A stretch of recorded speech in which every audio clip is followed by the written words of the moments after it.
வீடியோவை பார்த்து கொண்டிருக்கும் அனைத்து உள்ளங்களுக்கும் இனிய வணக்கம். நமது சேனல்ல பார்த்தீங்கன்னா தினமும் நடக்கக்கூடிய பல்வேறு விதமான குற்ற சம்பவங்களை குறித்து உடனுக்குடன் செய்திகள் பதிவேற்றம் பண்ணிட்டு வரும். சேனலுக்கு நீங்க புதிய நண்பராக இருக்கும் பட்சத்தில் மறக்காம சேனலை சப்ஸ்கிரைப் பண்ணிட்டு வீடியோவை ஃபுல்லா பாருங்க.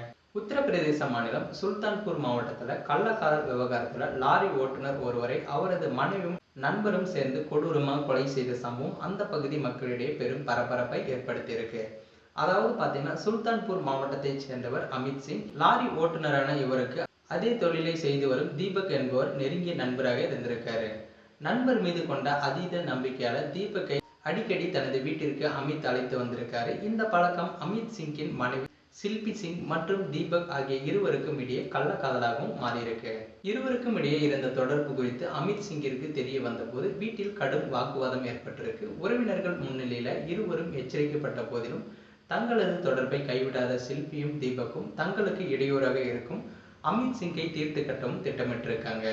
அதன்படி பார்த்தீங்கன்னா கடந்த சனிக்கிழமை இரவு அமித் சிங் தனது வீட்டில் ஆழ்ந்த உறக்கத்தில் இருந்தபோது தீபக் அங்கு வந்திருக்காரு. சில்பியின் உதவியுடன் உறங்கி கொண்டிருந்த அமித் சிங் மீது தீபக் பயங்கர ஆயுதங்களால சரமாரியாக தாக்கியிருக்காங்க. இந்த கொடூர தாக்குதலில் நிலை குலைந்த அமித் சிங் அந்த இடத்திலேயே உயிரும் இழந்திருக்காரு. தகவல் அறிந்து சம்பவ இடத்திற்கு வந்த காவல்துறையினர் அமித் சிங்கின் உடலை கைப்பற்றி பிரேத பரிசோதனைக்கு அனுப்பி வச்சிருக்காங்க. தடய அறிவியல் நிபுணர்கள் மற்றும் மோப்ப நாய் உதவியுடன் சோதனைகள் நடத்தப்பட்டிருக்கு. இந்த கொலை தொடர்பாக உயிரிழந்தவரின் மனைவி சில்பி சிங் உடனடியாக கைது செய்யப்பட்டிருக்காரு. மேலும் தலைமறைவாக உள்ள முக்கிய குற்றவாளியான தீபக்கை பிடிக்க 4 தனிப்படைகள் அமைக்கப்பட்டு தீவிர தேடுதல் வேட்டையும் நடைபெற்று வருது.